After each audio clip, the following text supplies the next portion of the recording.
Thank you, everyone. As Richard was saying, I'm a very proud Filipino-Canadian. And in North America, we think Facebook is... The penetration of Facebook in North America is around 71 to 75% of the internet population. We think this region will do even greater things. So I celebrated an important anniversary for me while I was in Southeast Asia. I've been at Facebook for 7 years, which doesn't sound like a long time, but in my company, that means I've been there longer than 99% of all employees globally. And that's just a demonstration of how much change is taking place. And I don't think the change is unique to our company. I think it's the only constant in the world today. Change is a constant. Everyone's innovating. Everything, I think, will be disrupted. And in this market where mobile is becoming the most disruptive force this market is seeing, I think this region is going to be up for some incredible innovative things over time. So let me tell you a few stories on where I think the world is going. Oh.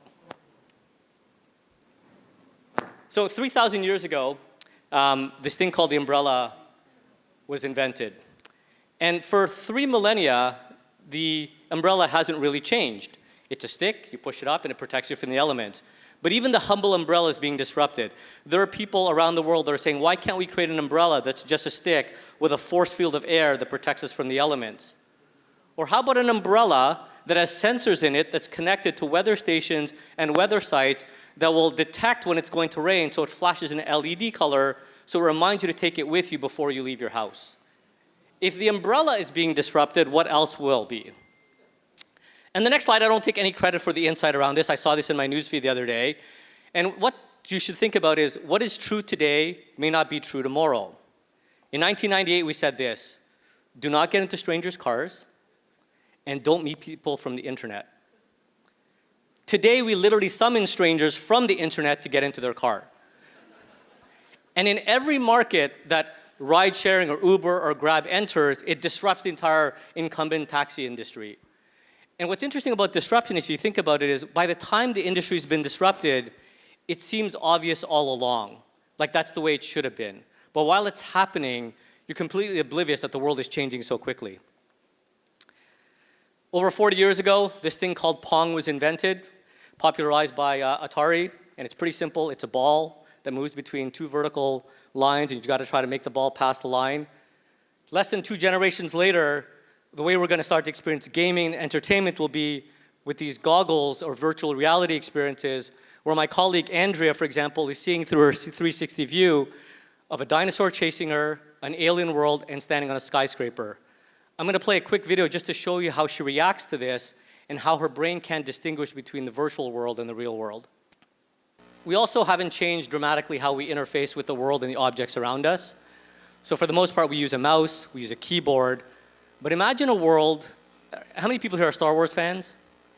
Imagine a world where you can actually have the Force, where you can control objects around you with the motion of your hands. There's a startup in Waterloo, Ontario in Canada, and they have a sensor that goes on your forearm that measures the muscle contractions in your arms to detect the gestures you are making. So I want you to imagine when this becomes mass-produced, it starts to interface with virtual reality screens and how you'll navigate the world around you.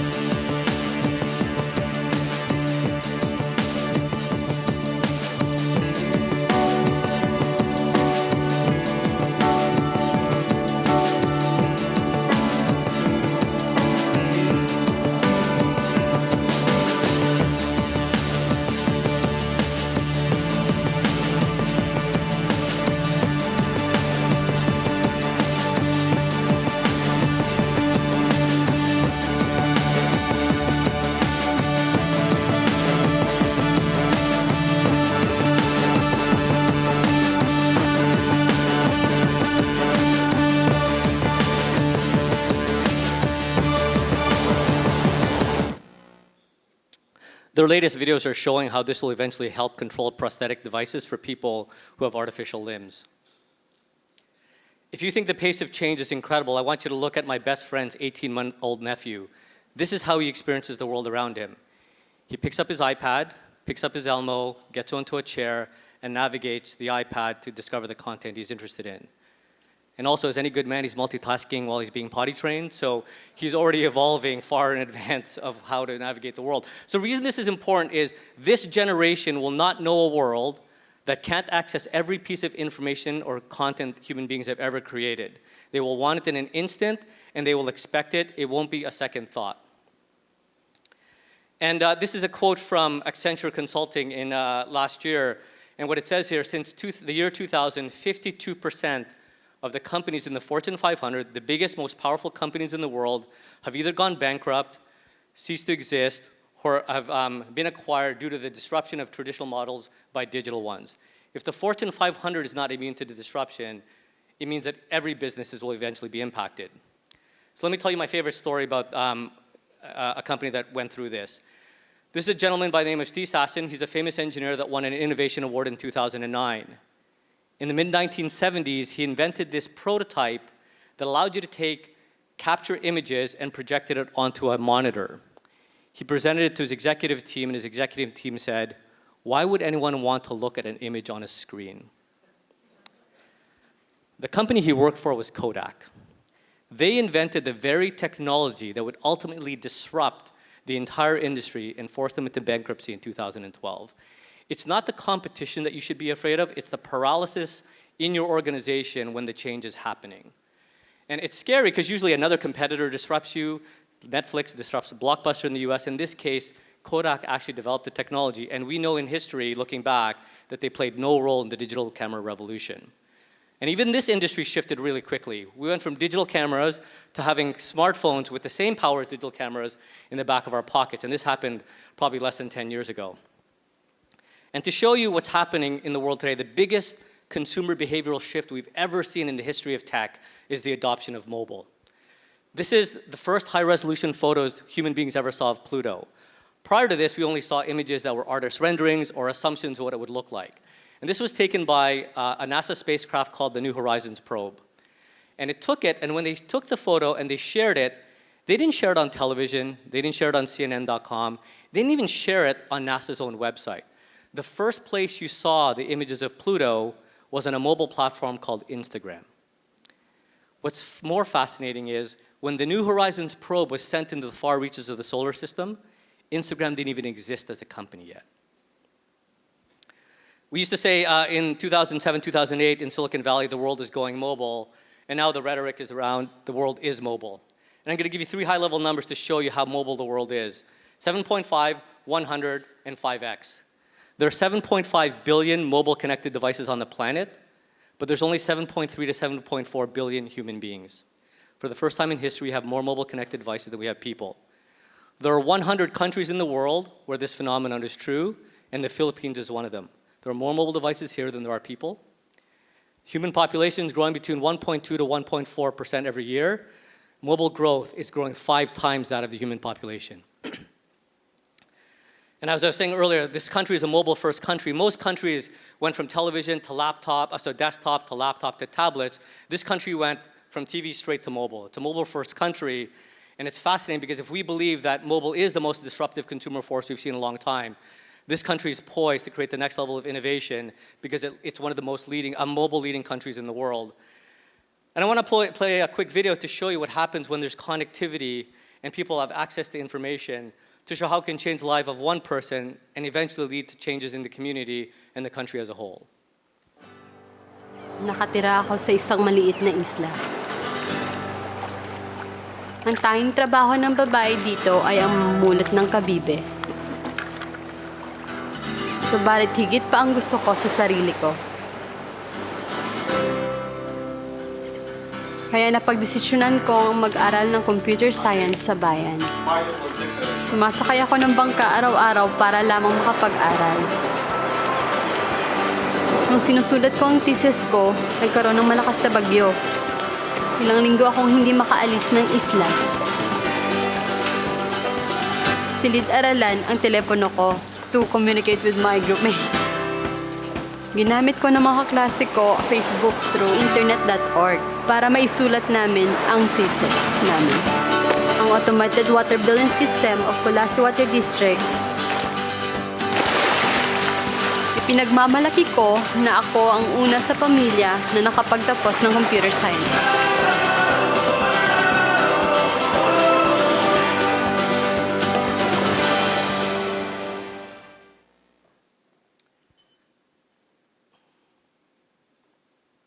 The other big change that's happening with mobile devices is the thumb has become our most powerful appendage for discovery. I want you to think about how you experience your day-to-day life today. You walk around doing this, right? Linear feeds are ruling the discovery mechanism around you. So we have to start to think about what creates thumb-stopping power so the stories that you tell as businesses and marketers becomes relevant to the people that are consuming your content. And even the types of content that we're looking at is changing. A few years ago when the movie Star Wars was coming out, the way we would have sent messages around this was, I can't wait to see The Force Awakens. Then we evolved into photos, where photos became the dominant way of consuming content in your newsfeed. And the next few years will be evolution of videos where sight, sound, and motion deliver emotion the way television has. But the future will be around virtual reality and augmented reality, where you'll start to see 360 videos around your screen, and you'll navigate the world around you in a full 360 view. And we didn't get mobile right. As a technology company in the heart of Silicon Valley, the tech center of the world, we almost missed the biggest shift in consumer behavior. And if you look back in 2012, we were highly criticized for not having a mobile strategy. Mark quickly pivoted the organization to become mobile first and mobile best. There wasn't a single product review meeting that didn't start with mobile. If you didn't start with mobile, Mark canceled the meeting right there on the spot. Pivoted the organization quickly to where we needed to go. So we started off as a desktop company in 2004. We almost missed the biggest consumer disruption with mobile. Our first mobile app was kind of clunky. User interface wasn't that great.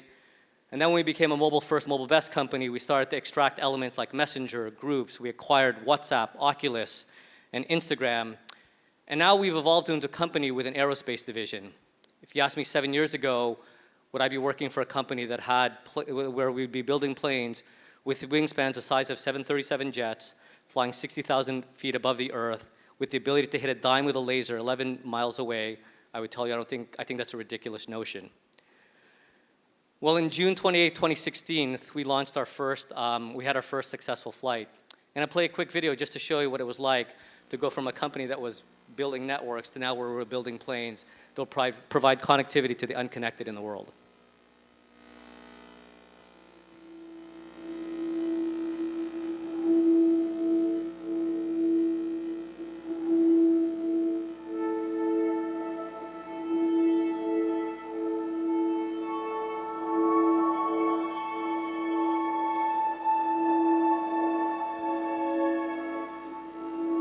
GCS flight line? Flight line GCS, go. We're going to put power on now, okay? Copy. To fly on solar power takes very, very low mass. If you get rid of everything else, what's left is the thing you really need, a wing and propulsion. All together! But until it's actually airborne, it's hard to tell that all of it will work. The sun is just coming up. We can see the daylight coming over the mountains now. Can you give me a wind check at the launch position? Gusting 5 knots. 7 knots off the nose right now. GCS flight line, please be advised the winds are shifting. This is it, we have to go. So remove the safety straps and go fly. Copy, we are ready for launch. Good luck. All stations launching in 3, 2, 1. Come on. We're moving. Commands are coming up. 30%, 40, 50. Please. Full throttle. This thing has the wingspan of an airliner and is going to fly on roughly the power of 3 blow dryers.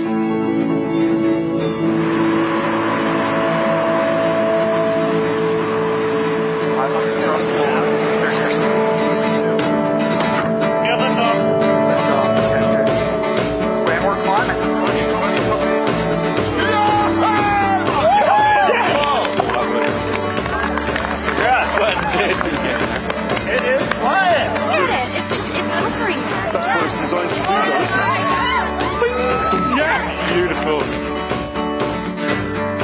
Aircraft looks stable. Station test point 1 complete. Starting test point 2. Climb out 500 feet above ground level. Through minimum altitude. We're getting excellent autopilot performance. It's behaving exactly as modeled. About time to start that left. Copy, 1 moment.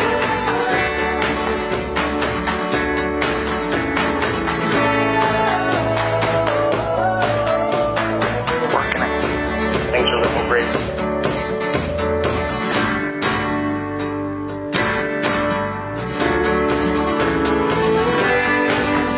The airplane's performing beautifully. Great. Press on. Right hand turn to 250. Yeah.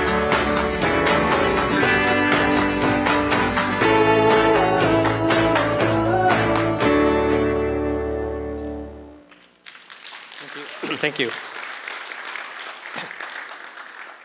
If the world has done great things with connecting just a portion of the world, imagine the innovation that will happen when 7.3 billion human beings are connected on the planet.